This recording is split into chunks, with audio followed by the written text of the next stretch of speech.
Good morning, all my dear students of class 4. As in the last class, we have already started the third lesson of Hindi Swami Vivekananda, जहाँ पर मैंने आपको इस part का introduction दिया था और कुछ बातें स्वामी विवेकानंद के बारे में समझाया भी था। तो चलिए मैं आपको एक छोटा सा रिकैप दे देता हूँ कि क्या किया था हमने कल मैंने आपको बताया था किस तरह स्वामी विवेकानंद जब छोटे थे वे अपने दोस्तों के साथ बातें करते हुए पकड़े गए थे कक्षा में। तब अध्यापक ने एक सवाल पूछा और सवाल के जवाब जब किसी ने नहीं दे पाया सिवाय स्वामी विवेकानंद के, तो अध्यापक ने सभी को कहा कि अब तुम सभी को दंड मिलेगा। तो फिर उन्हीं में से स्वामी विवेकानंद भी खड़े हो गए और कहने लगे कि दंड मुझे भी मिलना चाहिए क्योंकि मैं भी बातें कर रहा था। तो यही देखकर या फिर सुनकर अध्यापक और बाकी छात्र आश्चर्यचकित रह गए। तो चलिए हम जानते हैं। जैसे कि आप देख सकते हैं चित्र पर लिखा है स्वामी विवेकानंद का जन्म 12 जनवरी 1863 को मकर संक्रांति के दिन कोलकाता में हुआ। तो यहाँ पर लिखा हुआ है स्वामी विवेकानंद जी का जन्म कब हुआ। तो स्वामी विवेकानंद जी का जन्म 12 जनवरी 1863 या 1863 को मकर संक्रांति के दिन कोलकाता में हुआ।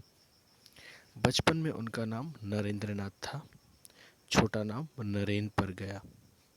तो बचपन में जैसे हमारा बचपन का नाम होता है, हमारे घर में जो बुलाया जाता है, उसी प्रकार बचपन में उनका नाम नरेंद्रनाथ था। फिर छोटा नाम उनका नरेन पड़ गया।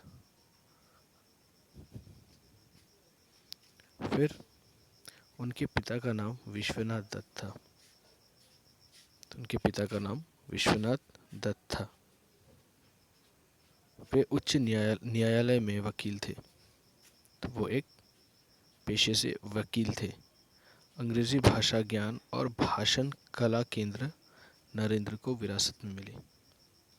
तो उनको ये सब विरासत में मिली थी, कला केंद्र, फिर अंग्रेजी भाषा का ज्ञान, ये सब उनको विरासत में मिली। विरासत में मिलने का अर्थ है जो हमारे माता पिता जिस कार्य में है उसी कार्य को हम बचपन से देखते आते हैं, तो उसे हम जान या सीख जाते हैं, उसे ही विरासत में मिलना कहते हैं।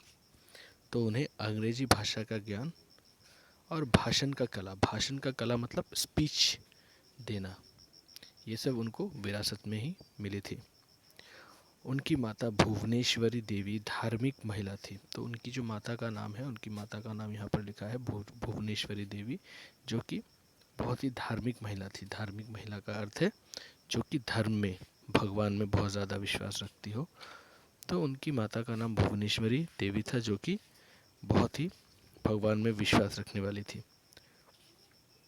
वे नरेंद्र को रामायण महाभारत की किस्से कहानियाँ सुनाती थी, जिससे नरेंद्र में धर्म के प्रति रुचि उत्पन्न हुई।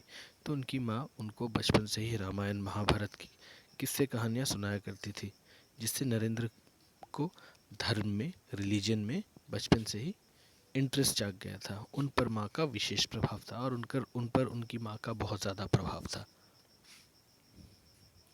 फिर जैसे कि आप दूसरे चित्र पर देख सकते हैं, उनकी बुद्धि कुशाग्र थी। कुशाग्र का अर्थ है बहुत तेज। तो उनकी जो बुद्धि थी वो बहुत तेज थी।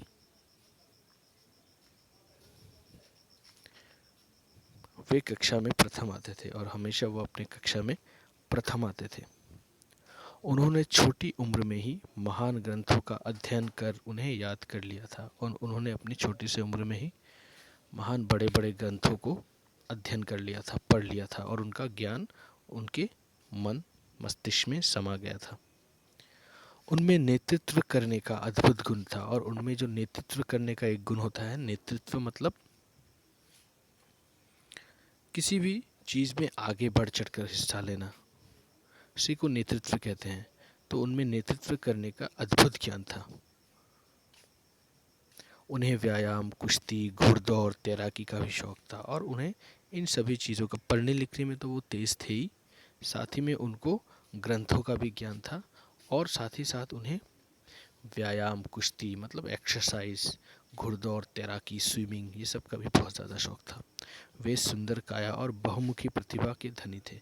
और वो सुंदर काया मतलब जिनका शरीर देखने में ऊंचा लंबा हट्टा गट्टा तगड़ा, उस तरह के व्यक्ति थे। तो आज की कक्षा में हमने जाना स्वामी विवेकानंद के बारे में कि वे बचपन में कैसे थे, उन्हें किस किस चीज़ों का शौक़ था, उनके माता पिता का नाम, उनके माता पिता क्या करते थे। आज की कक्षा में यहीं पर समाप्त करता हूँ। दूसरे कक्षा में हम इसी पाठ को आगे बढ़ाएंगे। तब तक के लिए धन्यवाद।